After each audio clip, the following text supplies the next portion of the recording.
بسم اللہ الرحمن الرحیم۔ معزز سامعین و ناظرین، السلام علیکم ورحمۃ اللہ وبرکاتہ۔ میں امید کرتی ہوں کہ آپ سب خیریت سے ہوں گے، خوشحال ہوں گے۔ میری دعا ہے کہ اللہ تعالیٰ آپ کو خوش اور آباد رکھے اور آپ پر اپنی رحمتیں اور برکتیں نازل فرماتا رہے۔ آج کی میری اس ویڈیو کا موضوع ہے حضرت حمزہ بن عبد المطلب کا قبول اسلام۔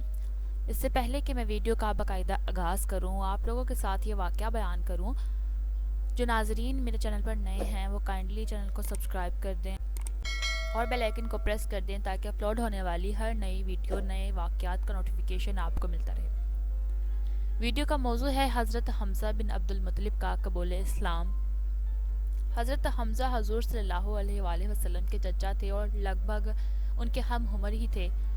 ان دونوں نے سیدہ صوبیہ کا دودھ پیا ہے، اسی لحاظ سے دونوں رضائی بھائی بھی ہیں۔ حضرت حمزہ بن عبد المطلب قریش کے معزز سردار تھے اور انتہائی بہادر، دلیر اور غصے والے تھے۔ آپ رضی اللہ تعالیٰ عنہ کو شکار کا بہت شوق تھا، بہت مالدار تھے، نوکر چاکر کاروبار سنبھالتے تھے اور آپ رضی اللہ تعالیٰ عنہ کا زیادہ وقت شکار میں گزرتا تھا۔ حضور صلی اللہ علیہ وآلہ وسلم نے اعلان نبوت کیا تو غیر جانب رہے، نہ آپ کی حمایت کی اور نہ ہی مخالفت کی، لاابالی اور اپنے آپ میں مگن رہنے والے تھے اور کوئی سنجیدہ سوچ نہیں تھی۔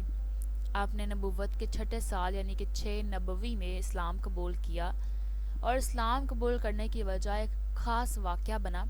اسی واقعے نے حضرت حمزہ رضی اللہ تعالیٰ عنہ کو حضور صلی اللہ علیہ وآلہ وسلم کی طرف متوجہ کیا اور آپ کو ایک سنجیدہ سوچ اور صحیح رخ بھی مل گیا۔ سید الانبیاء صلی اللہ علیہ وآلہ وسلم کوہ صفا کے دامن میں تشریف فرما تھے۔ ابو جہل وہاں پہنچا اور حضور صلی اللہ علیہ وآلہ وسلم کی شان میں گستاخی کرنے لگا اور بد زبانی کرنے لگا۔ سید الانبیاء صلی اللہ علیہ وآلہ وسلم بہت صبر اور تحمل سے سنتے رہے۔ بدبخت ابو جہل کے منہ میں جو آیا بکتا گیا اور اس بار تو اس نے حد کر دی، آپ پر حملہ کرنے کی بھی کوشش کی۔ ایک روایت میں تو یہ بھی آتا ہے کہ بدبخت ابو جہل نے پتھر پھینک مارا جو سید الانبیاء صلی اللہ علیہ وآلہ وسلم کو لگا اور خون بہنے لگا۔ جب ابو جہل نے خون بہتا دیکھا تو بکتا جھکتا ہوا خانہ کعبہ کے پاس چوپال میں جا بیٹھا جہاں دوسرے سردار بیٹھے ہوئے تھے۔ اس کے جانے کے بعد کچھ دیر تک سید الانبیاء صلی اللہ علیہ وآلہ وسلم وہاں رکے اور پھر اپنے گھر چلے گئے۔ قریب ہی عبداللہ بن جدعان کا گھر تھا اور اس کی لونڈی نے یہ سب دیکھ اور سن رہی تھی۔ حضرت حمزہ شکار پر گئے ہوئے تھے۔ کچھ دن بعد آپ اپنا شکار اور تیر کمان لیے ہوئے ادھر سے گزرے تو عبداللہ بن جدعان کی لونڈی نے کہا، آج تو بہت برا ہوا۔ حضرت حمزہ نے پوچھا کیا ہوا تو اس نے تمام واقعہ تفصیل سے بیان کر دیا۔ حضرت حمزہ کو اپنے پیارے بھتیجے صلی اللہ علیہ وآلہ وسلم سے بہت زیادہ محبت تھی۔ تمام واقعہ سن کر حضرت حمزہ غصے سے بے قابو ہو گئے اور اپنے شکار کو وہیں پھینکا اور سیدھا چوپال میں پہنچے۔ ابو جہل وہاں بیٹھا اپنی برائی ہانک رہا تھا۔ آپ رضی اللہ تعالیٰ عنہ نے پہنچتے ہی اپنی کمان ابو جہل کے سر پر دے ماری۔ اس کا سر پھٹ گیا اور خون بہنے لگا۔ آپ نے جلال بھری آواز میں کہا، تو میرے بھتیجے کے ساتھ بدتمیزی کرتا ہے، اس پر حملہ کرتا ہے، میں کہتا ہوں میں بھی اس کے دین پر ہوں، اب بول کیا کرے گا؟ لوگ ابو جہل کی مدد کے لیے کھڑے ہوئے تو ابو جہل نے کہا، رک جاؤ، غلطی میری ہی تھی، میں نے آج ان کے بھتیجے کے ساتھ بہت زیادتی کی ہے۔ حضرت حمزہ رضی اللہ عنہ نے اپنی سمجھ کے مطابق اپنے پیارے بھتیجے صلی اللہ علیہ وآلہ وسلم کا بدلہ لے لیا اور خوشی خوشی سید الانبیاء صلی اللہ علیہ وآلہ وسلم کی خدمت میں حاضر ہوئے اور عرض کیا، بھتیجے، ابو جہل نے جو غلط حرکت تمہارے ساتھ کی تھی میں نے اس کا بدلہ لے لیا ہے اور اس کا سر پھاڑ دیا ہے۔ سید الانبیاء صلی اللہ علیہ وآلہ وسلم نے فرمایا، چچا جان، اگر بدلہ لینے کے بجائے آپ اسلام قبول کر لیتے تو مجھے زیادہ خوشی ہوتی۔ حضور سے یہ الفاظ سن کر حضرت حمزہ اپنے گھر خاموشی سے چلے گئے، لیکن سید الانبیاء صلی اللہ علیہ وآلہ وسلم کے الفاظ ان کے روح میں اتر گئے۔ پوری رات بے چینی سے کروٹ بدلتے گزری۔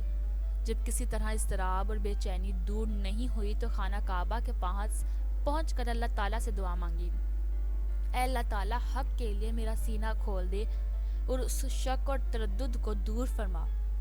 ان کی دعا پوری ہوئی اور اللہ تعالیٰ نے آپ رضی اللہ عنہ کا سینہ اسلام کے لیے کھول دیا اور حق آپ پر واضح ہو گیا۔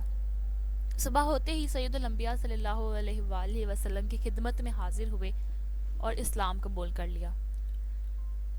حضرت حمزہ نے اسلام قبول کرنے کے بعد جب حضور کی تعلیمات کو دیکھا اور قرآن پاک کی تلاوت سنی تو دل میں اسلام کی حقانیت کا نور بھر گیا۔ آپ رضی اللہ تعالیٰ عنہ نے اپنے تاثرات اس طرح بیان کیے: میں اللہ تعالیٰ کی حمد کرتا ہوں کہ اس نے مجھے دین حنیف اسلام کو قبول کرنے کے لیے میرے دل کو ہدایت دی۔ وہ دین جو رب کریم کی طرف سے آیا ہے، وہ رب کریم عزت والا ہے اور اپنے بندوں کے حالات سے باخبر ہے اور ان کے ساتھ لطف و احسان کرنے والا ہے۔ جب اس کے پیغاموں کی ہم پر تلاوت کی جاتی ہے تو ہر عقل مند اور زیرک انسان کے آنسو ٹپکنے لگتے ہیں۔ یہ ایسے پیغامات ہیں جو احمد مجتبیٰ محمد مصطفیٰ صلی اللہ علیہ وآلہ وسلم سے لے کر آئے ہیں، ایسی آیات کے ساتھ جن کے حروف روشن ہیں۔ احمد مجتبیٰ محمد مصطفیٰ صلی اللہ علیہ وآلہ وسلم وہ ہیں جن کی ہم اطاعت کرتے ہیں اور کوئی کمزور بات اور عقل و فہم سے گری ہوئی بات سے وہ پاک ہیں۔ اللہ رب العزت کی قسم، ہم انہیں رسول اللہ صلی اللہ علیہ وآلہ وسلم کو دشمن کے حوالے ہرگز نہیں کریں گے، اور ہم نے ابھی تک ان کے درمیان تلواروں سے فیصلہ نہیں کیا ہے۔ ہم ان سے مقتولوں کو ہموار زمین پر پھینک دیں گے۔ ان پر ایسے پرندے آئیں گے جو چکر لگانے والے کی لشکر کی مانند ہوں گے۔ اور اس طرح حضرت حمزہ نے اسلام قبول کیا اور ان کے دل میں اسلام کی محبت بھر دی گئی۔ یہ سب اللہ تعالیٰ کا کرم تھا کہ جب انہوں نے دعا مانگی تو اللہ تعالیٰ نے ان کی دعا قبول فرمائی اور ان کو ہدایت دی۔ بے شک اللہ ہدایت دینے والا ہے۔ امید کروں گی ناظرین کہ آج کی ویڈیو آپ کو پسند آئی ہوگی اور آج کا واقعہ آپ کو اچھا لگا ہوگا۔ اگر آج کا واقعہ اچھا لگا ہو تو لائک، شیئر اور کمنٹ ضرور کیجیے گا اور کائنڈلی چینل کو سبسکرائب کر دیں تاکہ اسی طرح کے پرلطف واقعات آپ لوگ سن سکیں۔ اپنی دعاؤں میں یاد رکھیں۔ اللہ حافظ۔